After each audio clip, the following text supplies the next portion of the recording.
So, as I said, my name is Ben. I've been teaching the LSAT for 11 years now. I don't know how much you know about me or don't know about me, but I'll just say a little bit so you all are on the same page. I went to law school, decided that's not what I wanted to do, and so quit. I didn't quit. I graduated, but I quit the whole like attorney path thing. Started working for a law professor at my school who did legal writing consulting, and so we were going into law firms and helping their attorneys write better. And I said, well, I really like teaching, and I happen to know the LSAT, so then I started teaching the LSAT, and that was 11 years ago, and here we are today. So, it's fun to teach the LSAT. I like the LSAT. Most of my cultural knowledge comes from the LSAT, which gives me a very distorted view on culture. And incomplete, actually. People say things in class all the time, I'm like, I don't know what you're talking about. But I'd be glad to hear more about it, if you would so enlighten me.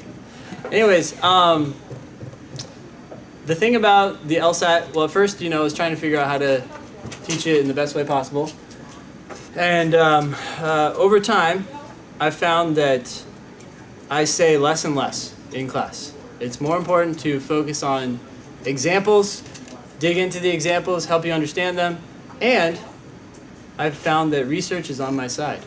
About 4 years ago, I read a book that reviewed hundreds of studies on learning, and sometimes the way that we learn is not the most effective way, and part of the reason for that is that the way we like to learn feels good, but is actually not effective. So I'll just give you one example for tonight so you can kind of understand what's going on, because I know some of you are going to feel this as we go through this class.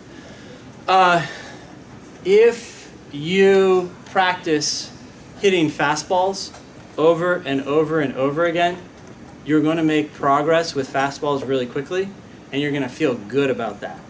And then the pitcher starts throwing you curveballs, and if they throw you curveballs one after another, you're going to get better at curveballs, and you're going to feel good about that, right? And then they throw you another type of pitch, back to back to back, and you're going to get better at that, and you're going to feel good about it. But you know what happens when you go to the baseball game, and you have no idea what the pitcher's going to throw at you? You don't do as well as someone who practiced with random pitching. Does that make sense? Now, people were shown these results not just in baseball, but in chess, bird watching, a whole host of other categories, right? This book was about hundreds of studies, not just one study. And they found that even when people were shown that they made more progress with varied study than targeted study, they still liked the targeted study better because it felt better.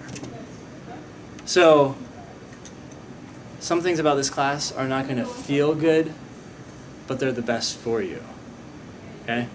And that's what's going to happen on test day. You're going to show up, and you're going to do a logical reasoning section, or you're going to do a game section, or you're going to do a reading comp section, and you're going to get a bunch of random questions in 35 minutes, and you've got to get good at dealing with that randomness as soon as possible. Now, there are some other benefits with studying random questions rather than just doing the same type of question over and over and over again. When you do that, you start to see the differences between the question types sooner, right? Like you start, oh, this is like that question type, but it's different in this way. And that allows your mind to make connections that you might not otherwise make if you just focused on one particular question type. So although we are going to talk about individual question types and do some targeted practice, it's going to be pretty minimal. And even then, we're going to have at least 2 question types at a time. But my point in explaining all of this is that at the beginning of class, there's always a few people who come up to me and say, I feel a little disoriented. Like we started talking about one thing and then we started talking about something else. I want you to embrace that chaos and just recognize this one thing. If we talk about something and then you feel like you want to know more about that thing, we are 100% going to come back to that because the class repeats itself over and over and over again. It's sort of like layering, right? We talk about some things, we talk about some other things, and then we talk about those other things that we talked about before again. Because you don't just need to know or be familiar with this stuff, you need to own this stuff, right? So what has happened over the years, the amount of things or the number of things that I say has gone down, but the important things have kind of boiled to the top, and we say those things a lot until you, one, believe them. Because sometimes you'll hear advice and you'll be like, I don't believe that. I don't think that's very good for me.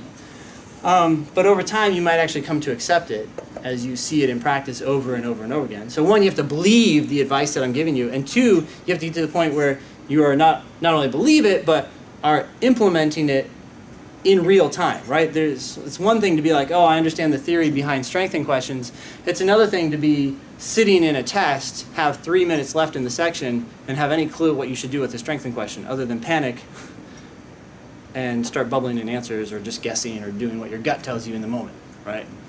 So we're going to repeat a lot of stuff.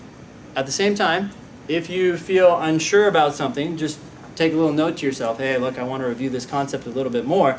And then on Thursday night, come in here. Thursday nights are extra help sessions. They go from 6:30 to 9:45. Most people come and they just study, and then other tutors walk around answering individual questions. So you can focus on whatever you want to focus on. If you want to unpack something that you didn't feel comfortable about in class, just say, hey, I want to talk about this, and you can leave. Or you can stay and keep studying and get a lot of the homework done. Sound good? So point number one is embrace the chaos a little bit and just accept the fact that you're going to start understanding this and become expert at it if you just keep going. It's kind of like gym class. You just have to keep showing up, right? You may fail that first. Anyone here do CrossFit? So I did CrossFit for a while, so now I have to talk about it all the time. But you can get really beat up in class, and you're just like, I did not do anything near what they asked me to do. But 6 months later, you're like, holy cow, I'm doing a lot of stuff that I wasn't doing before. That's going to be the same for this class. But if you don't keep coming, I guarantee you'll just stay where you're at, right? Unless you go off and continue studying on your own.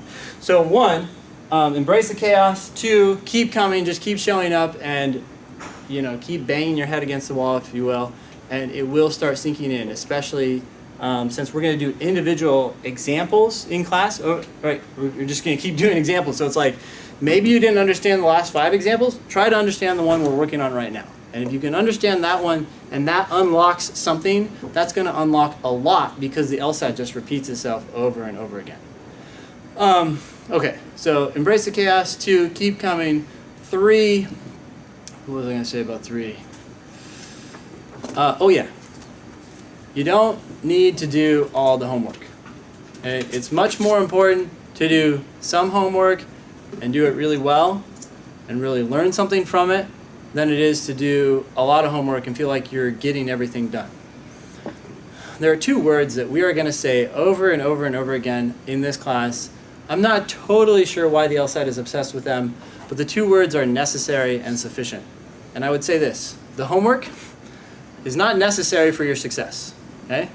Nor is it sufficient, right? If you do it all, it's not like you're necessarily going to be getting a 180 or something.